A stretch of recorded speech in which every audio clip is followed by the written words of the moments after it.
Last class हम लोग देख रहे थे projections. Basically under 3D viewing, to view the particular object, first of all that 3D object need to be converted into 2D objects. So projection is the process, we discussed that it is the process of conversion of 3D object into 2D objects. Now there are various types of projection through which we can view the particular 3D objects. So that is the various categorization like projection under parallel and perspective. तो दो तरह का projection हम लोग discuss किए थे, parallel projection और perspective projection. Under parallel projections we discuss about further two types of projection we have, orthographic and oblique. Basically before discussion of various categories under parallel and perspective projection, what is the basic difference between parallel and perspective projection? तो parallel और perspective projection में basic difference ये है कि parallel projection में there is a projection plane where the particular object, यानी कि जो आपका, हाँ बोलिए, आपका जो ऑब्जेक्ट है वो डायरेक्टली प्रोजेक्ट यानी परपेंडिकुलरली इंसिडेंट होता है आपका प्रोजेक्शन प्लेन पर। That's why there is no any center of projection point.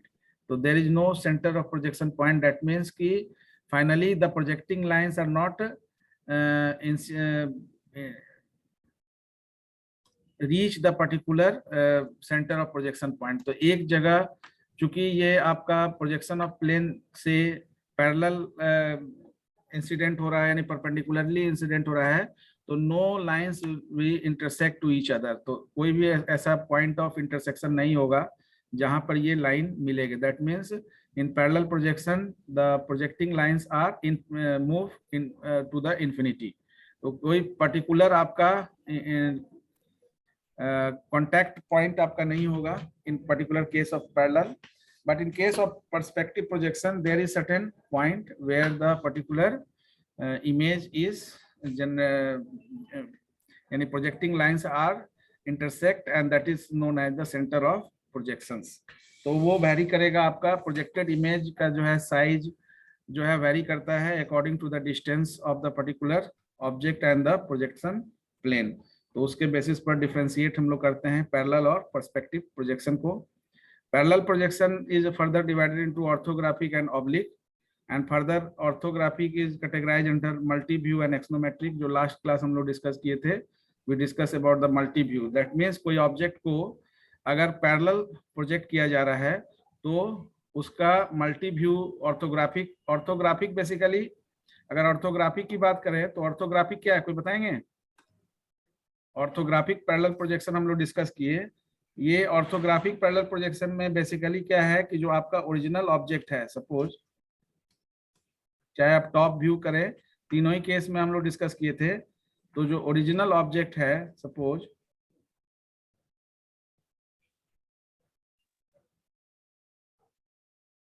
तो this is the particular projection, आपका प्लेन ऑफ प्रोजेक्शन होता है। और सपोज यहाँ पर कोई अगर आपका इमेज रखा हुआ है, ऑब्जेक्ट है यहाँ पर आपका कोई ऑब्जेक्ट है, तो now see this one is suppose AB is the particular object and यहाँ पर इसका image A dash B dash आपका जो है पर्टिकुलर प्रोजेक्शन प्लेन पर बन रहा है। this one is the projection plane, ठीक है। तो ये आपका प्रोजेक्शन प्लेन है, these are the particular projecting lines and यहाँ से आपका जो है A dash B dash जो है ये particular part, this particular part is known as projection, any projected part, and this one is known as the termed as the projectors, you can say projectors। ये आपका general, ये आपका original object है जिसको आप प्रोजेक्ट कर रहे हैं, the original object। तो in orthographic parallel projection you have different view, ठीक है ना। there is a multi view categorization of orthographic and axonometric।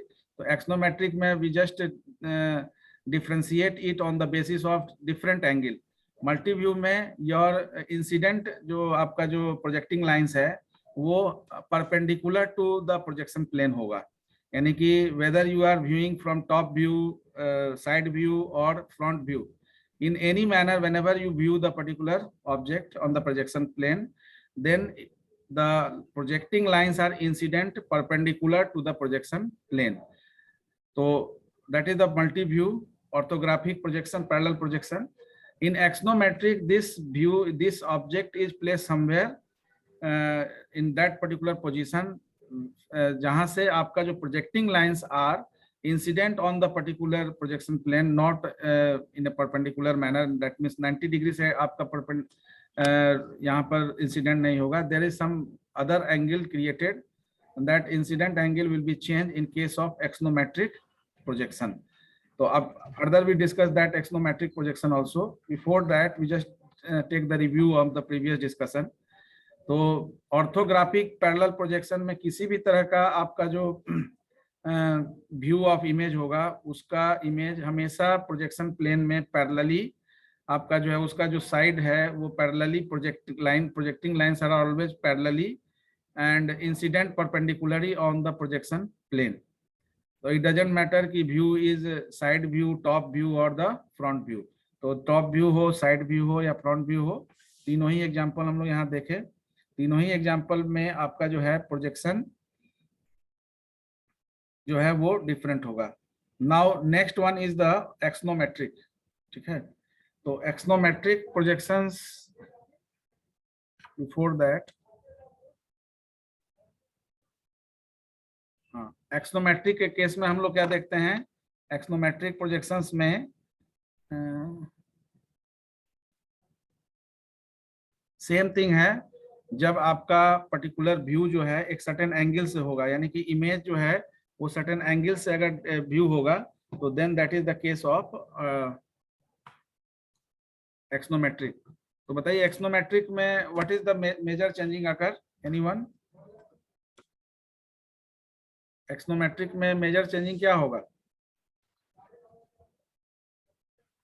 Light तो पैरेलली ही, प्रोजेक्टिंग लाइंस तो पैरेलली ही होगा, लेकिन इंसिडेंट जो आपका है वो परपेंडिकुलर 90 डिग्री से नहीं होकर वहां पर सर्टेन एंगल आपका से वो आपका रोटेट होगा. तो एक्सोनोमेट्रिक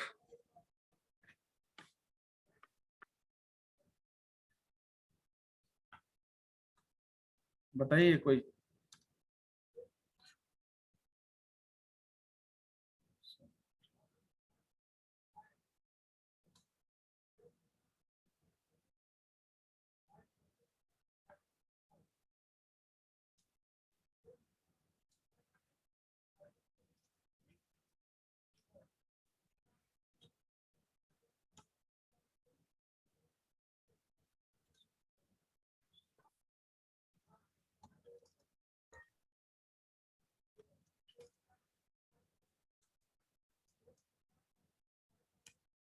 बताइए एक्सोनोमेट्रिक प्रोजेक्शन, एनीवन? एक्सोनोमेट्रिक में हम लोग डिस्कस करते हैं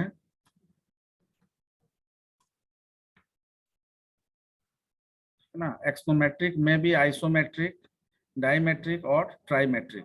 ठीक है, तो एक्सोनोमेट्रिक प्रोजेक्शन का मतलब dimetric, trimetric, what is the sense of the particular projection orthographic projection में, anyone?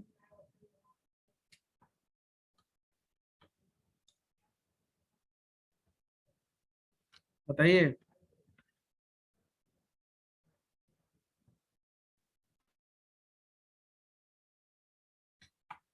Simply in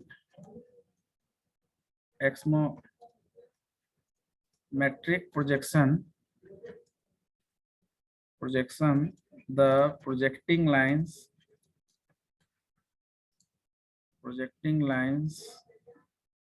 are not incident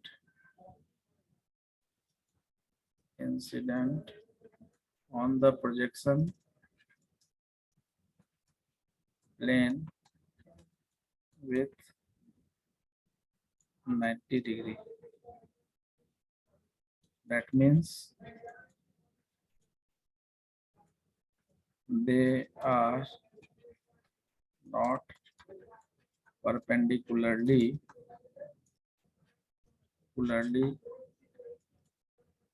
incident on the projection plane. That means there is certain curve occur over there. तो एक certain angle से आपका जो है वो projections होगा. तो उस केस में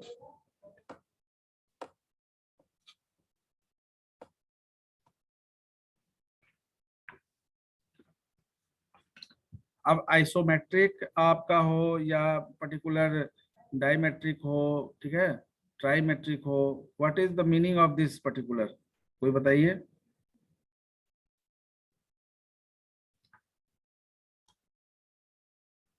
एक्सोनोमेट्रिक प्रोजेक्शन में ये जैसे आपका पर्टिकुलर एंगल से रोटेट हो रहा है, अब इसी को थोड़ा सा कर्व कर दीजिए इमेज को, तो कर्व कर दीजिएगा तो ये इंसिडेंट तो होगा perpendicularly, like in this manner. You just see,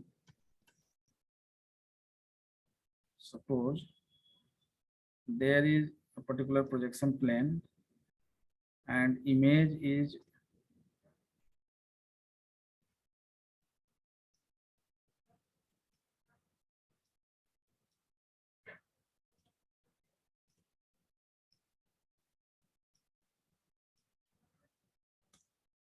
ठीक है ना. तो अब ये आपका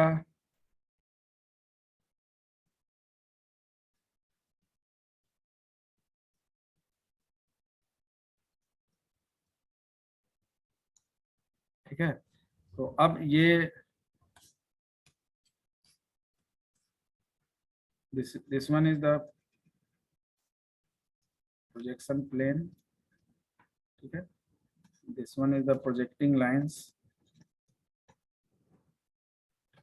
and ये आपका पर्टिकुलर फेस है, कोई भी पर्टिकुलर फेस से, ठीक है.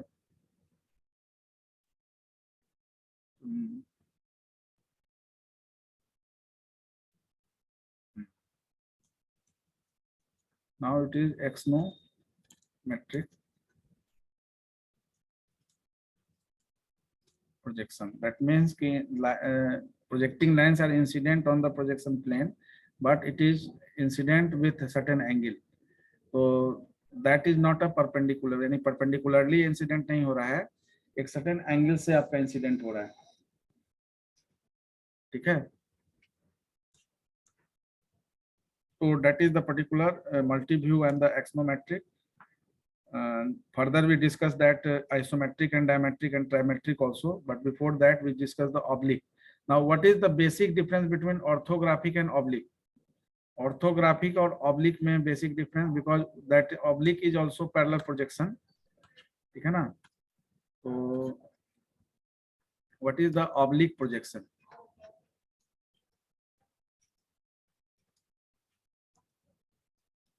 ऑब्लिक प्रोजेक्शन बेसिकली, अगर ऑब्लिक प्रोजेक्शन को बताना हो तो oblique projection is also of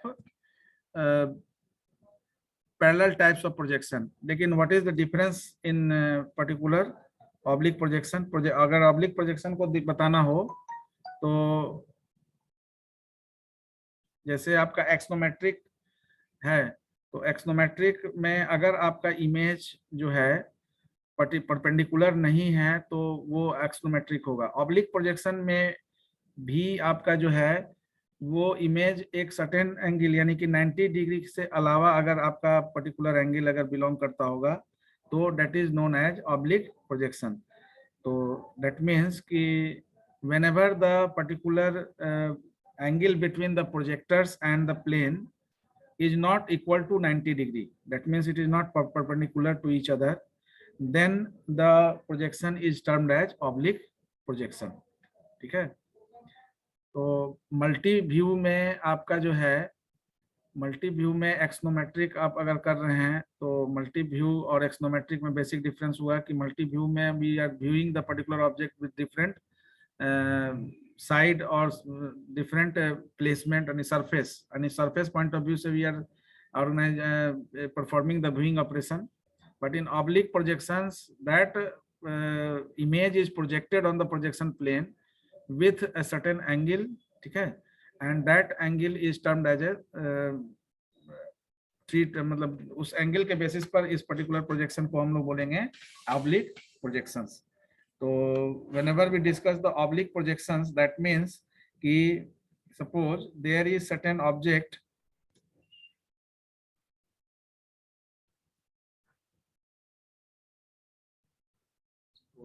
this is the particular you can say plane of projection. तो अब ये plane of projections में कोई image, अगर कोई image हम देख रहे हैं,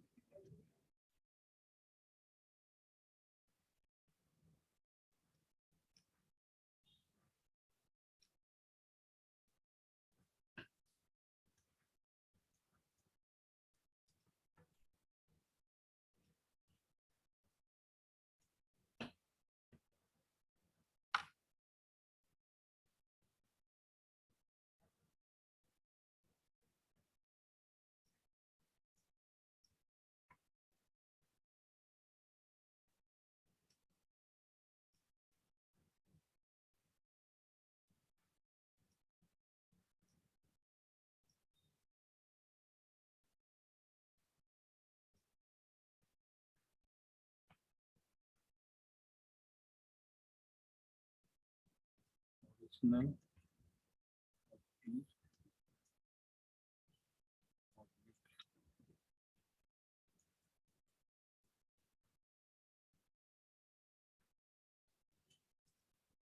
ये आपका हो गया प्रोजेक्टेड, ओरिजिनल ऑब्जेक्ट, ये हो गया point,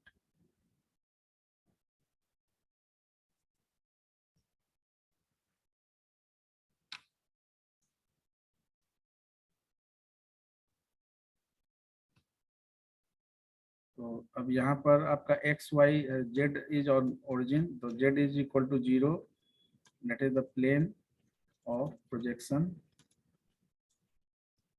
and here we are taking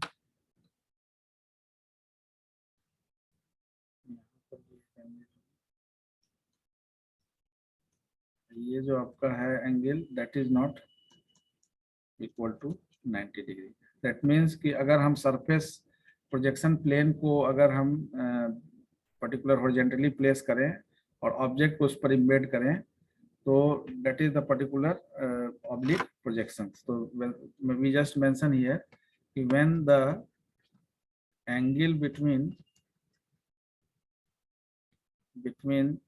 the projectors, angle between the projectors and plane of projection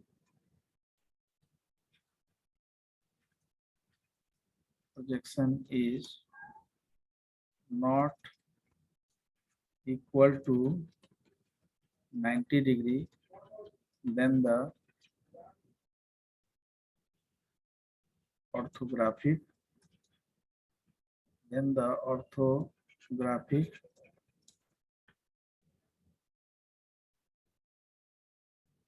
not orthographic,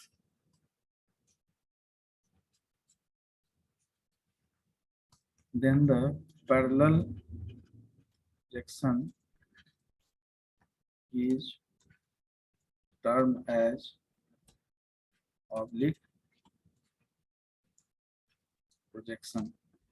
ठीक है ना. तो अब 90 डिग्री अगर नहीं है तो 90 डिग्री के अलावा कोई भी पर्टिकुलर एंगल हो सकता है. तो further it is divided into 2 categories, cavalier and cabinet projections. तो ये जो दो है ये on the basis of that particular value of the particular theta, यानी कि एंगल जो आपका होगा 90 डिग्री के से अलग जो भी एंगल है, तो whenever it is cavalier and when it is a cabinet, that depends on the angle, value of the angle. तो जो वैल्यू आपका होगा, आपका कैवेलियर है, ठीक है ना. तो अगर आपका प्रोजेक्शन का डायरेक्शन जो है फर्दर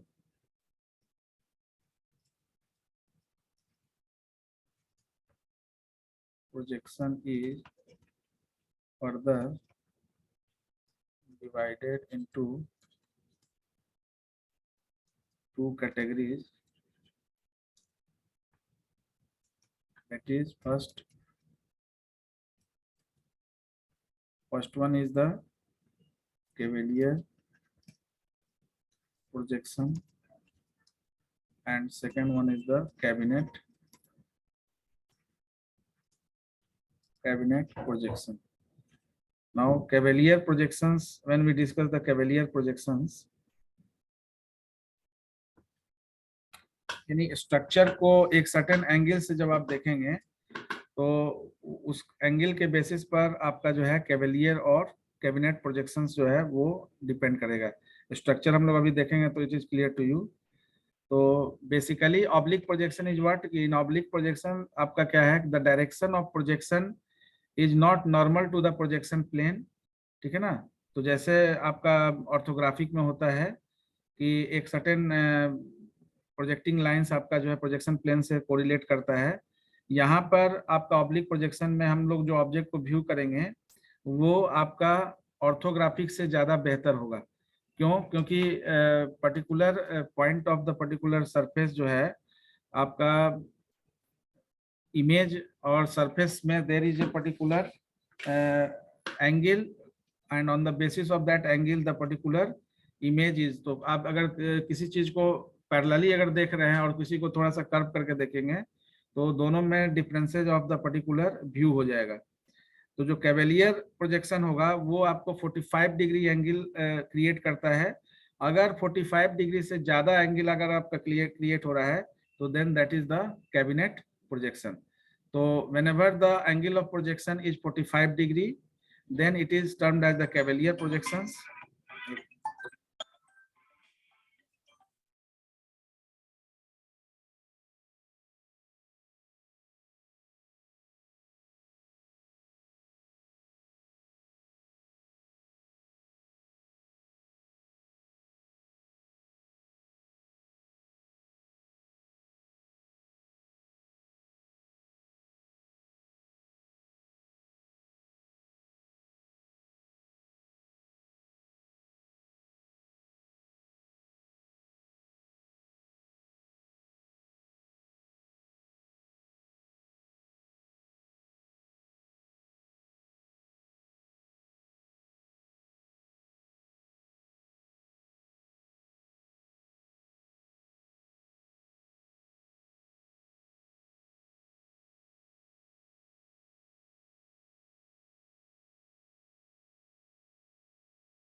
तो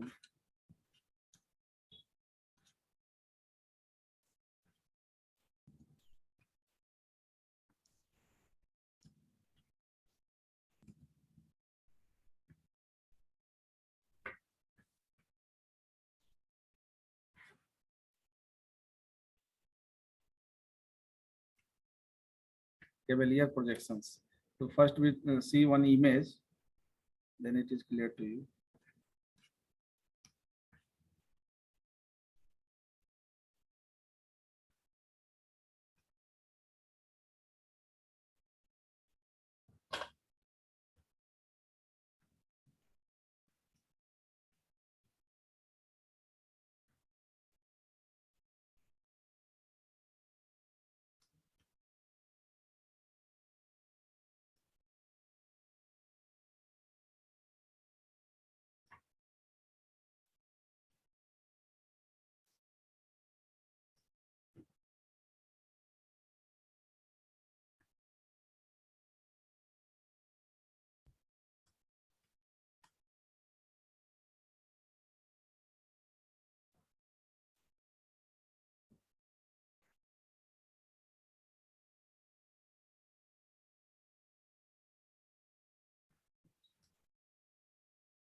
XYZ plane में suppose this one is B,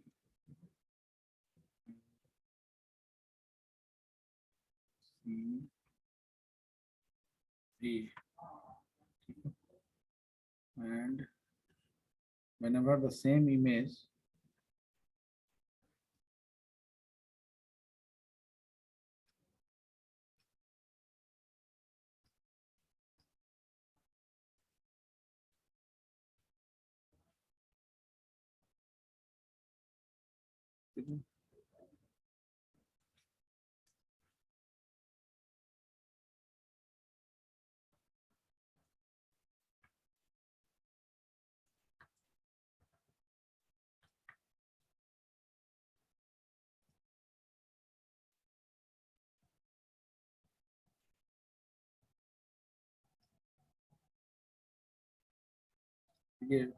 the same image when we apply in this manner, put up the surface in this particular manner, then just see the length of this particular C is just half of the previous one.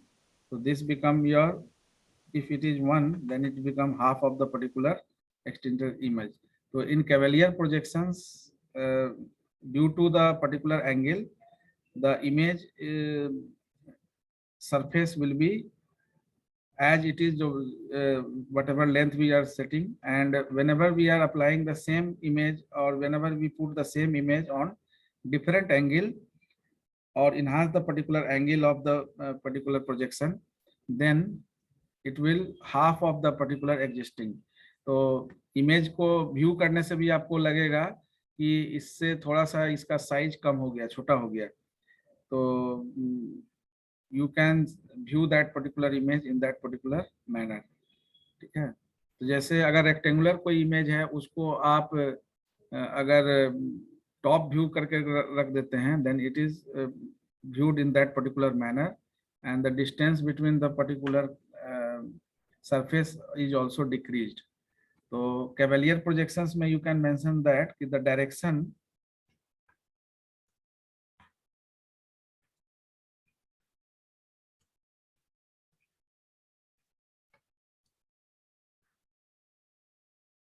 so here you mention the direction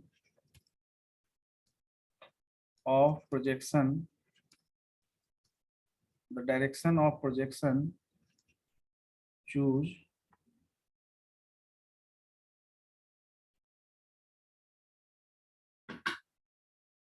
the direction of projection choose that there is no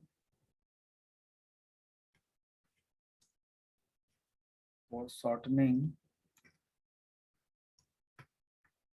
of lines perpendicular to the plane of projection. Okay. Whereas in this particular case, in cabinet projection, the direction of projection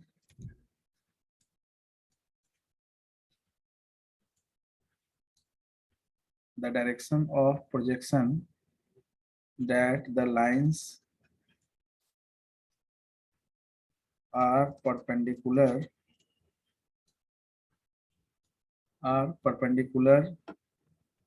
to the plane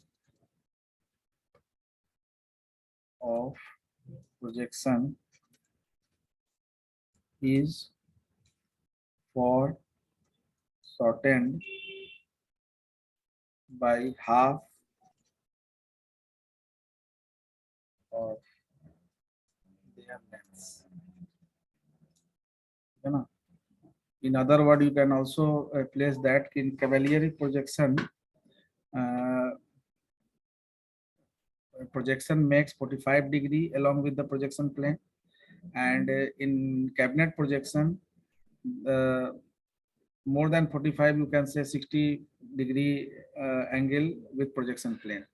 So here the angle of projection is 45 degree, and here the angle of projection is 60 degree approx, you can say approx 60 degree or more than 60 degree, but not 90 degree, below the 90 degree. So that is the particular difference of that particular projections.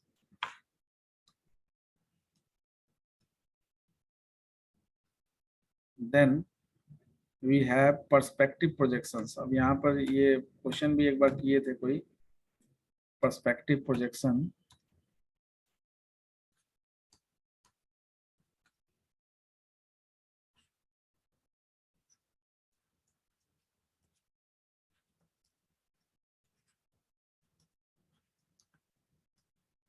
Perspective projections जब हम लोग discuss करते हैं तो perspective projections में there is one centre of projection point, that means कि on the particular projection plane, whenever the particular image is projected, then आपका जो इमेज है वो पर्सपेक्टिव प्रोजेक्शंस में एक सर्टेन पॉइंट पर आपका जो है प्रोजेक्टिंग लाइंस वो इंसिडेंट करेगा, यानी कि इंटरसेक्ट करेगा, ठीक है।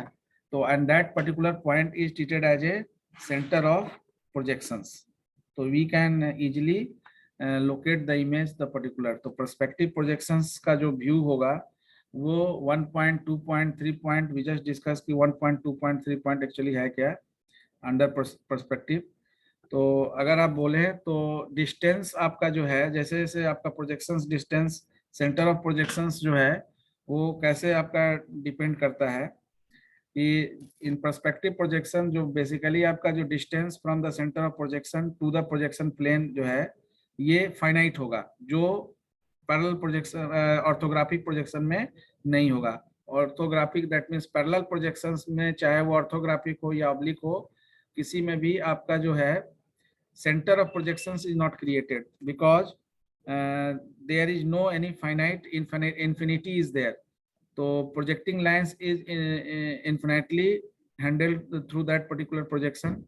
यहाँ पर आपका एक फाइनाइटनेस है जिसके चलते साइज ऑफ द ऑब्जेक्ट जो है उसके बेसिस पर और डिस्टेंस के बेसिस पर आपका सेंटर ऑफ प्रोजेक्शंस वेरी कर सकता है। सेंटर ऑफ प्रोजेक्शंस दूर बन सकता है, नजदीक बन सकता है, वो डिपेंड करता है कि आपका प्रोजेक्शन प्लेन और द इमेज जो आपका ऑब्जेक्ट है उसके बीच का डिस्टेंस क्या है। तो डिस्टेंस पॉइंट ऑफ व्यू से आपका that's why it is termed as perspective projection. तो यू कैन से हाँ चलिए कि जो आपका पर्सपेक्टिव प्रोजेक्शंस है वो under perspective projection the 3D object is transformed into a points along with the projection lines which are not parallel to each other and coverage to meet at a finite point, and जो its जो projection जो finite point जहाँ पर मिलेगा that is known as reference point or center of projections you can say. So whenever we give the definition for the perspective projection, we just mention a perspective, and that is also one of the difference is there is no center of projection in case of parallel projection, but there is a center of projection in case of perspective projection because there is certain point where the particular so a perspective projection of a 3D object we transform points along projection lines which are not parallel to each other and coverage to meet at finite point। तो एक certain point पर meet होगा और that point is termed as a centre of projection और reference point you can say. तो एक point पर आपका वो मीट करेगा तो it is known as projection reference point or you can say center of projection, ठीक है ना, centre of projection, you can से centre of projections. Now see, अगर हम लोग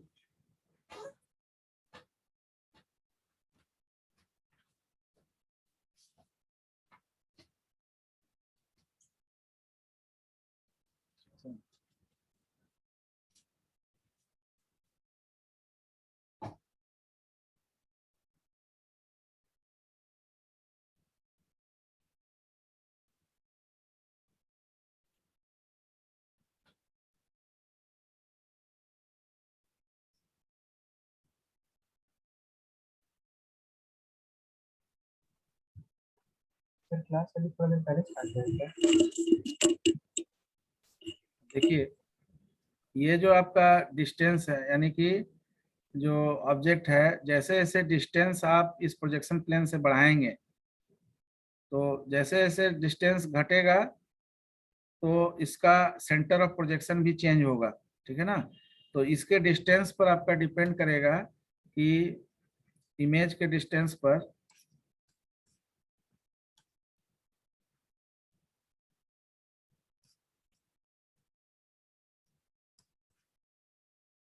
तो ए बी ये आपका है, प्रोजेक्टेड हुआ यहाँ पर A dash B dash, just see the size will be decrease here, projection plane में इसका साइज छोटा हो गया। तो जैसे जैसे आप दूरी बढ़ेगा तो आपका प्रोजेक्शन पॉइंट ये जो है वो छोटा होगा, जिसको अप्लाई करेंगे। तो यहाँ से ये पर्टिकुलर, सपोज सेम थिंग है कि अगर हम किसी पर्टिकुलर प्रोजेक्शन प्लेन पर अगर कोई पर्टिकुलर इमेज को बना रहे हैं, तो इसी चीज को अगर इस तरह से व्यू करें, सपोज ए बी, और इसका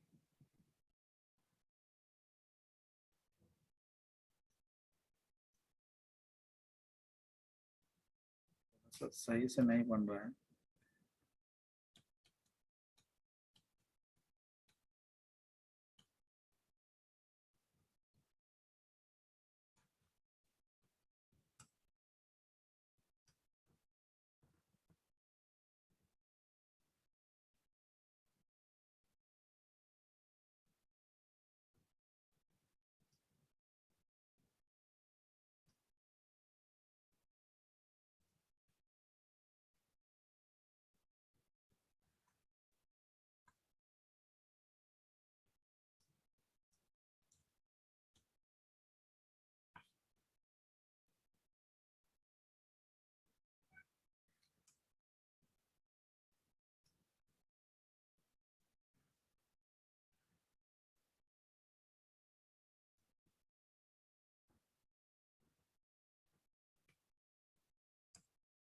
ठीक है ना, ये this is the particular view, ये that is the centre of projection. तो यहाँ से आप सब इमेजिन कर सकते हैं कि यहाँ से you can view the particular image with the open eye. तो this one is the centre of projection.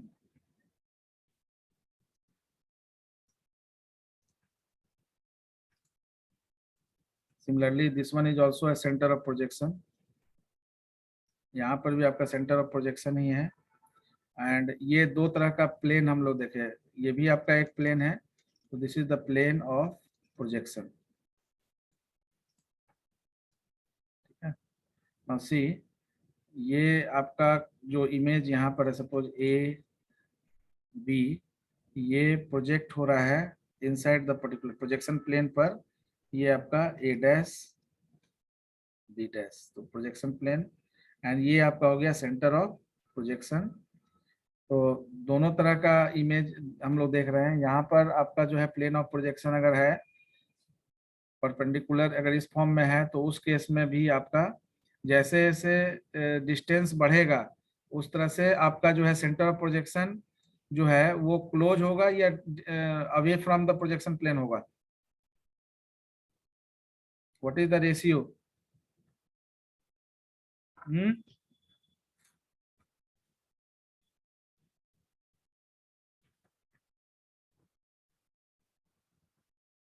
अब इसमें हम लोग देखें कि आपका जैसे जैसे डिस्टेंस बढ़ेगा, यहाँ पर main conclusion is just note,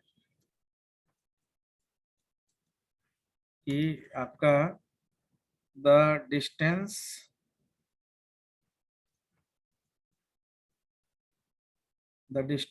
and angles are not preserved and parallel lines do not remain parallel, ठीक है ना, instead they all converge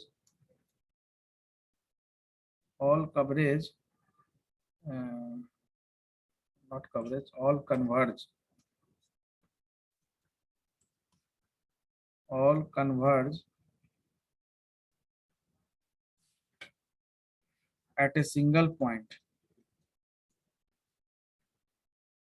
ठीक है ना। तो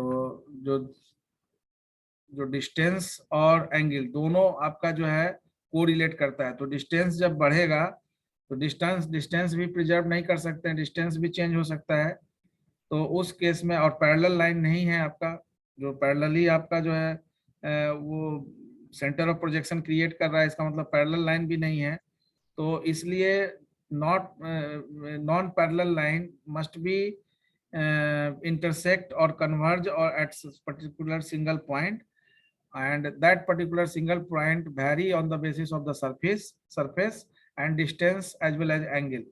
So that's why जो सिंगल पॉइंट होगा, that single point is termed as centre of projection. तो अब यहाँ पर 1 पॉइंट, 2 पॉइंट और 3 पॉइंट, यहाँ जो 1 पॉइंट, 2 पॉइंट, 3 पॉइंट का मतलब यही है कि अगर आपका पर्सपेक्टिव प्रोजेक्शन सिंपली पॉइंट 1 को फोकस कर रहा हो, 2 पॉइंट को फोकस कर रहा हो, तो पॉइंट 1, 2 का कॉन्सेप्ट यहाँ क्या है, वेरियस टाइप्स ऑफ प्रोजेक्शंस में जो हम लोग देखे, टाइप्स ऑफ पर्सपेक्टिव प्रोजेक्शन। तो इसमें हम लोग 3 कैटेगरी रखे हैं इसमें, एक 1 पॉइंट, दूसरा 2 point and third one is the 3 point. 1 point, 2 point and 3 point. तो 1 पॉइंट, 2 पॉइंट, 3 पॉइंट का मतलब पर्सपेक्टिव प्रोजेक्शंस। जैसे अगर कोई इमेज का प्रोजेक्शन, अगर कोई इमेज का प्रोजेक्शंस पर्टिकुलर पॉइंट से हो रहा है, यानी this is the particular point through which the image is projected, तो ये अगर पर्टिकुलर पॉइंट है, then the point of projection is known as 1 point, ठीक है। और ठीक है ना, that is the particular point. अगर हमारा सेम प्रोजेक्शन जो है, अभी क्या है, ये नॉर्मल टू सरफेस है, जैसे अभी हम लोग यहाँ देखे, यहाँ पर प्रोजेक्शंस आपका जो है, अब इसी चीज को जब हम जो है पर्टिकुलर पॉइंट से एंगल से देखेंगे, तो अगर इसी पर्टिकुलर पॉइंट को अगर हम रोटेट कर दें, ठीक है, नाउ सी, अब यहाँ पर क्या है कि ये आपका एक एक्सिस जो है, ये इसको x और इसको y अगर पर्टिकुलर देख रहे हैं, तो यहाँ पर फोकस पॉइंट एक ही है, जहाँ से इसको हम इमेज को प्रोजेक्ट कर रहे हैं। लेकिन यहाँ पर अब आपका जो है पॉइंट ऑफ प्रोजेक्शन आपका जो है ये 2 हो गया, ठीक है ना। यहाँ से आपका जो है, अब अगर हम लोग देखें तो there is a 2 point perspective projection, दोनों से हम लोग देख सकते हैं। यहाँ पर सिंगल पॉइंट पर्सपेक्टिव प्रोजेक्शन है, लेकिन अगर इसी इमेज को अगर हम तीनों व्यू करना चाहें, ठीक है ना, तो suppose if you have the image,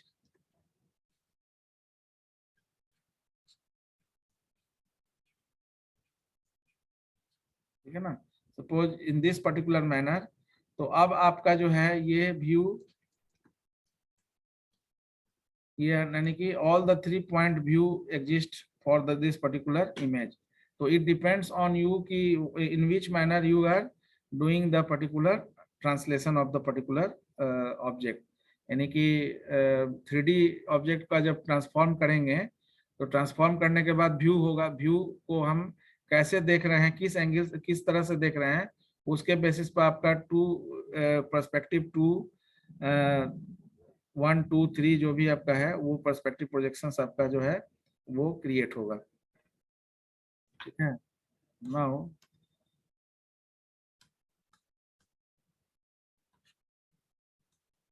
एक चीज है